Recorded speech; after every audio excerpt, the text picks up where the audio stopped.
اور ایک جو حدیث میں نے وہ اہل تشیع کے ایک عالم ہے لاہور کے امین الحسینی، انہوں نے کتاب لکھی ہے نماز پیمبر۔ جب میں نماز کے اوپر لیکچر مسئلہ نمبر 70A اور B ریکارڈ کروانے لگا نا، تو میں نے کسی بھائی سے کہا کہ میں نے جماعت المسلمین والوں کی بھی صلاۃ المسلمین پڑھی، تو میں نے کہا میں شیعہ کی بھی پڑھ لوں ایک بار ذرا میں صحیح طریقے سے۔ جب میں نے نماز پیمبر کھولی تو میں تو ایکسپیکٹ کر رہا تھا اس میں اصول الکافی کے حوالے ہوں گے یا نہج البلاغہ کے ہوں گے۔ وہ جب میں نے کتاب کھولی نماز پیمبر امین الحسینی اہل تشیع کے، اس وقت سمجھ لیں زبیر علی زئی کا جو مقام حاصل ہے، اس لیول کا علمی مقام ان کو اس حوالے سے بکس کے حوالے سے حاصل ہے، کافی کتابیں انہوں نے لکھی ہیں۔ تو وہ پوری کی پوری کتاب میں ریفرنسز بخاری شریف، مسلم شریف، ابو داؤد شریف، ترمذی شریف، ابن ماجہ شریف۔ کتاب کس کی؟ اہل تشیع کی۔ میں بڑا حیران ہوا۔ وہ میں جب حدیث پڑھی نا تو ادھر سے مجھے ایک ٹروتھ ریویل ہوا۔ میں ان کا نام اس لیے لے رہا ہوں کہ میں علمی خیانت نہیں کرتا، میں کسی کی اچیومنٹ کو اپنی اچیومنٹ بنا کے قطر نہیں پیش کرتا، یہ جرم ہے بہت بڑا۔ ان کی کتاب میں نے جب پڑھی نا تو اس میں انہوں نے ایک ٹروتھ ریویل کیا۔ اہل حدیث کے بچے کو ابو حمید سعدی والی جو روایت ہے 10 صحابہ کی موجودگی میں جو انہوں نے نماز کا طریقہ سکھایا تھا، یاد ہے نا؟ جو ابو داؤد کے اندر بھی ہے، ترمذی میں بھی ہے، امام ترمذی نے اسے حسن صحیح کہا ہے۔ یہ روایت جو ہے وہ آپ کو ابن ماجہ میں بھی ملے گی، سنن دارمی میں بھی ملے گی، مسند احمد میں بھی ملے گی، اس کے بعد یہ آپ کو روایت مشکات المصابیح میں ملے گی۔ لیکن جو ابو داؤد والا طریق ہے نا، چونکہ میں نے اکثر بیان کیا، اس کا مجھے نمبر بھی زبانی یاد ہے، سنن ابی داؤد میں 730 انٹرنیشنل نمبر کے مطابق۔ اس طریق کے اندر کیا آتا ہے کہ 10 صحابہ کی موجودگی میں ابو حمید سعدی کہتے ہیں، اور 11ویں وہ خود، 11ویں نہیں سرکار نہیں، 11 سرکاراں۔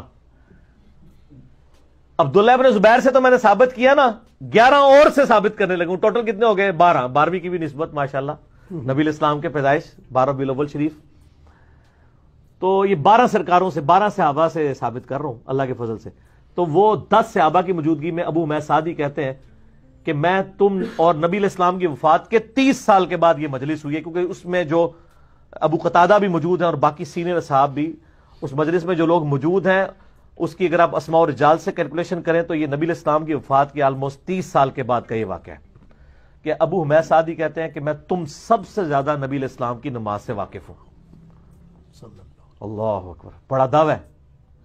تو اصحاب نے کہا آپ یہ دعویٰ کیسے کر رہے ہیں؟ آپ تو بالکل آخر میں مسلمان ہوئے ہیں اور ہمیں نبی الاسلام کی صحبت آپ سے زیادہ تھی۔ انہوں نے کہا ٹھیک ہے، میں تمہارے سامنے نماز پڑھتا ہوں، اگر میری نماز صحیح ہوئی تو تم میرے دعوے کو صحیح مان لینا، اگر میری نماز غلط ہوئی تو دعویٰ غلط کر دینا۔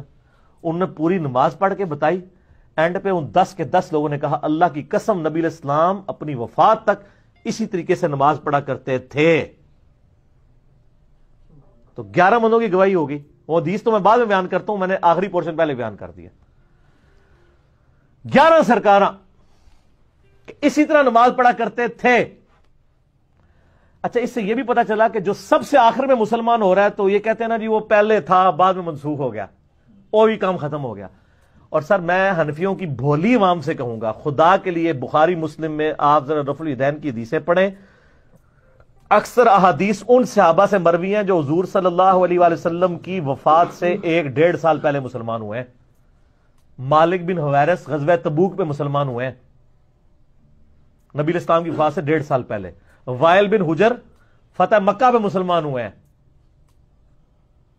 ٹھیک ہے۔ ابو حمید سعدی یہ بھی 9 ہجری کے اندر مسلمان ہو رہے ہیں، اور 11 کے سٹارٹ میں حضور فوت ہو گئے، بس 10 ہجری تک کی آپ کی لائف ہے۔ 11 کے تو سٹارٹ میں فوت ہوئے ہیں ربیع الاول کے مہینے میں، تاریخ کنفرم نہیں ہے، مہینہ ربیع الاول ہے۔ اور یہ کہتے ہیں جی وہ مکے میں ہوتا تھا مدینے میں ختم ہو گیا تھا، اور سر فتح مکہ کے بعد بھی ہو رہا ہے۔ اور وائل بن حجر تو وہ ہیں جنہوں نے اسپیشل نبی الاسلام کی نماز دیکھی۔ آپ مسئلہ 70A اور B دیکھ لیں، میں پھر اور طرف چل پڑوں گا، ایک ٹاپک کو ایک ہی نشست میں کنکلوڈ کرنا ہے۔ تو مزے کی بات دیکھیں کہ وہ 10 اصحاب کی موجودگی میں ابو حمید سعدی کہتے ہیں لو جی پھر نماز شروع ہونے لگی جائے۔ تسی بھی ذرا اپنی نماز چیک کر لو۔ وہ کہتے ہیں کہ نبی الاسلام جب بھی نماز کا ارادہ کرتے، الفاظ پہ ذرا غور کرنا ہے، تو آپ علیہ السلام قبلہ رخ کھڑے ہو کر اللہ اکبر کہتے، حتیٰ کہ ہر ہڈی اپنی جگہ پر واپس آ جاتی، اور اس کے بعد آپ صلی اللہ علیہ وسلم قرات شروع کرتے۔ پھر جب آپ صلی اللہ علیہ وآلہ وسلم رکوع کا ارادہ کرتے، پھر دونوں ہاتھوں کو کندھوں تک اٹھاتے حتیٰ کہ ہر ہڈی اپنی جگہ پر واپس آ جاتی. ٹھیک ہے. پھر جب رکوع سے سر اٹھاتے پھر سمیع اللہ لمن حمیدہ کہتے اور دونوں ہاتھوں کو کندھوں تک اٹھاتے حتیٰ کہ ہر ہڈی اپنی جگہ پر واپس آ جاتی. پھر سجدے کے لیے جھکتے. اچھا وہ پھر ہر جگہ ہاتھوں کی پوزیشن بتاتے ہیں کہ رکوع میں ہاتھ گھٹنوں پہ رکھتے اور بالکل یہ سیدھے کر دیتے. سجدوں میں دونوں کانوں کی سیدھ میں دونوں ہاتھ رکھ کے سجدہ کرتے. پھر دو سجدوں کے درمیان جب بیٹھتے تو ہاتھ زانوں کے اوپر رکھتے اور اس طرح وہ کرتے کرتے وہ اینڈ پہ پھر جا کے نا چوتھی رکعت میں کہتے ہیں تورک بیٹھتے, یعنی دایاں پاؤں کھڑا کر کے باؤں گزار کے لیفٹ سرین پہ بیٹھتے اور انگلی کا یوں ہلکا بنا کے اشارہ کرتے. یہ بھی سب کچھ انہوں نے روایت کیا ہے. تو سارے پھر صاحب کہتے ہیں کہ اللہ کی قسم نبی علیہ السلام اسی طرح نماز پڑھا کرتے تھے. اچھا یہ روایت لکھی امین الحسینی صاحب نے. انہوں نے کہا کہ سر اس روایت سے اہل تشیع کی نماز ثابت ہوتی ہے کیونکہ اس میں ہاتھ باندھنے کا ذکر کوئی نہیں ہے. دوسرے کہتے ہیں نہیں سر وہ عدم ذکر ہے. نا پرانیاں گلاں, عدم ذکر کہاں سے ہوا میرے بھائی؟ یہ تو خود روایت بول کے کہہ رہی ہے آپ کو. ابو داؤد والا طریق پڑھ رہا ہوں, ترمذی والا لمیٹڈ طریق ہے, ابو داؤد کا ڈیٹیل ہے. میں آپ سے پوچھتا ہوں, وہ کہہ رہے ہیں نبی علیہ السلام جب نماز کا ارادہ کرتے تو قبلہ رخ کھڑا ہو کر دونوں ہاتھ کندھوں تک اٹھاتے حتیٰ کہ ہر ہڈی اپنی جگہ پر واپس آ جاتی. تو وہ سٹارٹ کہاں سے لیا تھا ہڈی نے؟ جب آپ نماز کا ارادہ کرتے ہیں تو کہاں سے ہاتھ سٹارٹ کرتے ہیں؟ ایسے ہی کھڑے ہوتے ہیں نا. اچھا, اور پھر رکوع کے بعد بھی تو وہیں واپس آنی ہے نا جہاں پہلے آئی ہوئی تھی. اور رکوع کے بعد والا اور ارسال الیدین اسی سے ثابت کر رہے ہوتے ہیں. جب اہل حدیث جو ہے وہ علماء عرب کے کتاب لکھتے ہیں نا خلاف, تو کہتے ہیں اس میں دیکھیں واضح موجود ہے کہ ہر ہڈی اپنی اصلی جگہ پہ آتی ہے اور ہڈیوں کی اپنی اصلی جگہ یہ ہے. تو سر وہ پہلے بھی اپنی اصلی جگہ پہ ہی آئی ہوئی ہے.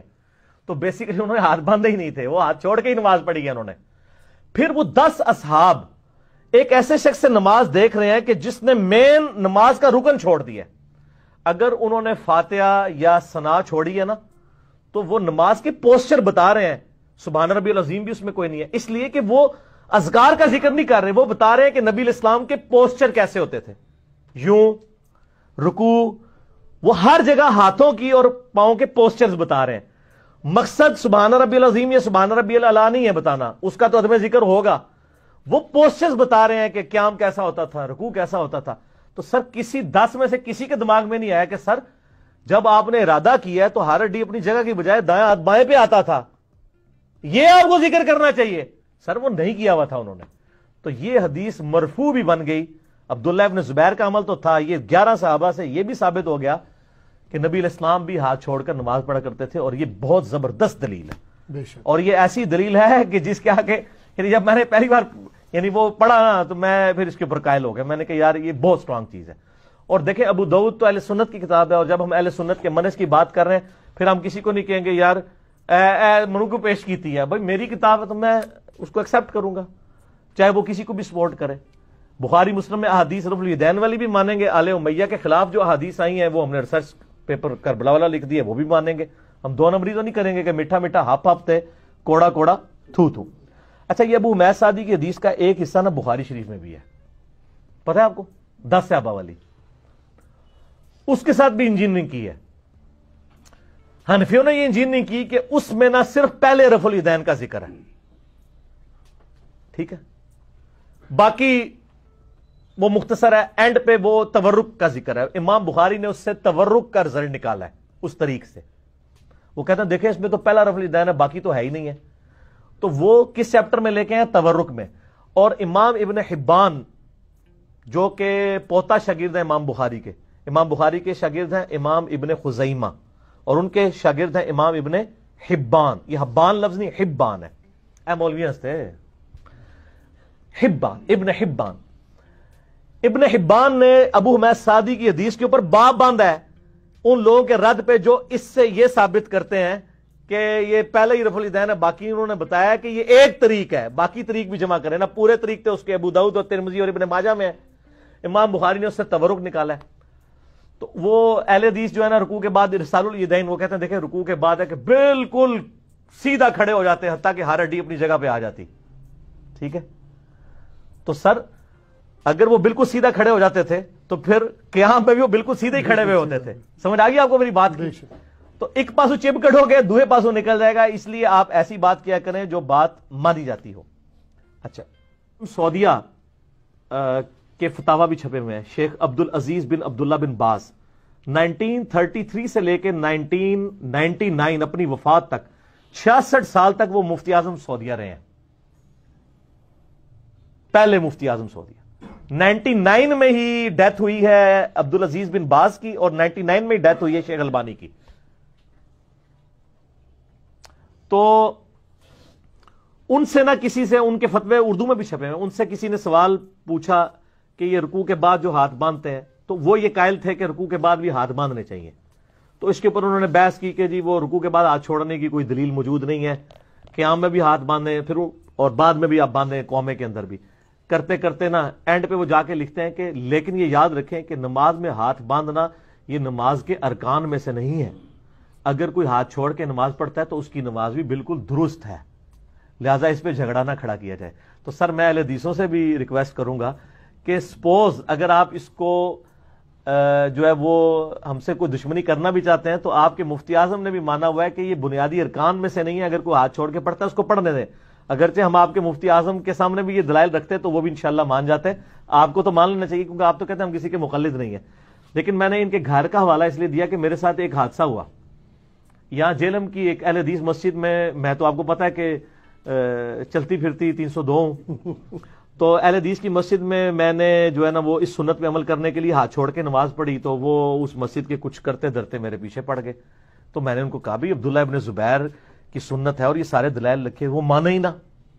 پھر میں نے کہا آپ کو پتا ہے کہ عبدالعزیز بن عبداللہ بن باز کا فتویٰ موجود ہے کہ ہاتھ چھوڑ کے جو نماز پڑھتا ہے اس کی نماز بالکل صحیح ہے، اگرچہ ہم اس سے سنت کے قریب نہیں مانتے لیکن نماز درست ہے، کیونکہ ہاتھ باندھنا نماز کے ارکان میں سے نہیں ہے، نماز کا رکن قیام ہے، قیام ہاتھ باندھ کے ہو تو ہم کہتے ہیں سنت ہے، اگر کوئی ہاتھ کھول کے کرتا ہے تو ہم اس کو جواز کی حد تک مانتے ہیں، کوئی حرج نہیں۔ کہتے ہیں انہوں نے لکھا ہے، پھر ٹھیک ہے۔ تو سر پھر تقلید اور کیا ہوتی ہے؟ آپ بھی تو انجانے میں تقلید کر رہے ہیں نا۔ تو یہ اللہ کا شکر ہے کہ بن باز نے یہ بات لکھ دی، کم از کم ہم ان لوگوں کو دکھا تو سکتے ہیں۔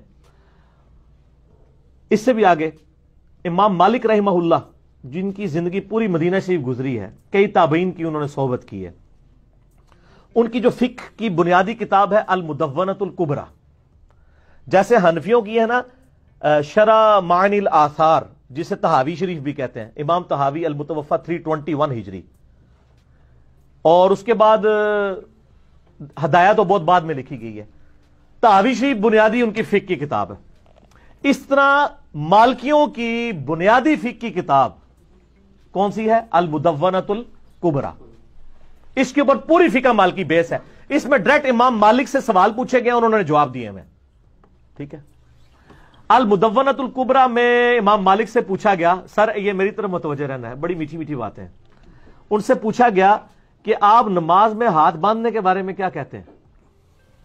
تو امام مالک نے فرمایا کہ نماز میں، فرض نماز میں ہاتھ باندھنے کی کوئی دلیل میرے علم میں نہیں ہے، نماز تو ہاتھ چھوڑ کے پڑھنی چاہیے۔ اچھا، البتہ نفلی نماز میں چونکہ قیام لمبا ہوتا ہے، لوگ قرآن بھی پڑھتے تھے، 1 گھنٹے کی تراویح پڑھنی ہے، تو اگر آپ کے ہاتھ ارسال الیدین میں تھک جائیں تو ہاتھوں کو سکون پہنچانے کے لیے تھوڑی دیر کے لیے آپ ہاتھ باندھ سکتے ہیں، جواز۔ اور ان کا یہ اجازت میں صرف نفلی نماز کے لیے دے رہا ہوں، فرض نماز آپ سنت کے مطابق ہاتھ چھوڑ کے پڑھیں، یہ امام مالک کہہ رہے ہیں المدونۃ الکبریٰ میں۔ یہاں پہ بعض سلفی کہتے ہیں وہ دیکھیں جی وہ کتاب کنٹراورشل ہے، سر آپ کے کہنے سے کنٹراورشل نہیں بنے گی، فقہ مالکی تواتر کے ساتھ نقل ہوئی ہے، وہ اس کتاب کو بنیادی کتاب مانتے ہیں، صحیح، ٹھیک ہے نا۔ البتہ الموطا امام مالک جو امام مالک کی کتاب ہے اس میں انہوں نے وہ روایتیں لی ہیں، وہی روایت بخاری میں بھی آئی ہے، امام مالک سے ہی امام بخاری نے لی ہے۔ الموطا امام مالک میں موجود ہے کہ دایاں ہاتھ بائیں پہ رکھنا یہ سنت ہے۔ سال ابن سعد السعدی کہتے ہیں کہ اگلے زمانوں میں ہمیں حکم دیا جاتا تھا کہ ہم اپنا دایاں ہاتھ بائیں ہاتھ پر رکھیں، لیکن اہل تشیع اس روایت کی تعویل کرتے ہیں، یہ روایت بخاری میں بھی ہے۔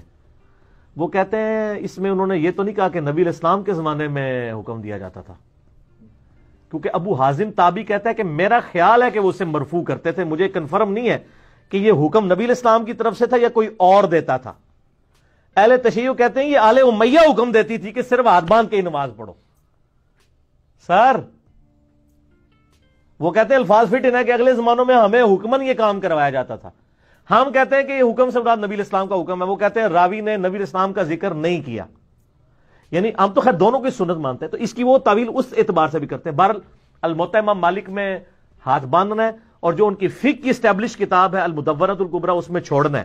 تو ظاہر ہے پھر اس کی حیثیت ثانوی ہوگی, المدونۃ الکبریٰ کی جو حیثیت ہے وہ پھر پرائرٹی بھی ہو جائے گی, کیونکہ وہ اس کو فالو کر رہے ہیں. تو آپ چلے جائیں. مالکیوں میں اس وقت بھی 2 گروہ ہیں, لیکن زیادہ تر ہاتھ چھوڑ کے نماز پڑھتے ہیں. مالکی میجورٹی ہاتھ چھوڑ کے نماز پڑھتے ہیں. سوڈان کے اندر چلے جائیں, موریتانیہ میں چلے جائیں, ایون آپ فلسطین میں چلے جائیں, آپ کو جو مالکی ہیں وہ ہاتھ چھوڑ کے نماز. میں نے اسلام آباد میں کئی اسلامک یونیورسٹی کے اندر اسٹوڈنٹس ہیں جو مالکی ہیں, خصوصاً ابچی جتنے ہیں نا وہ مالکی ہیں. تو آپ نے دیکھا ہوگا, ہاں یہ اسلامک یونیورسٹی کے اسٹوڈنٹ ہیں, ان سے پوچھ لیں کہ وہ ہاتھ چھوڑ کے نماز پڑھتے ہیں نا. تو وہ اور اپنے آپ وہ مالکی کہتے ہیں, اور رافضی تو نہیں کہتے نا جی, مالکی ہیں. تو وہ مالکی ہیں اور وہ المدونۃ الکبریٰ کو فالو کر رہے ہوتے ہیں.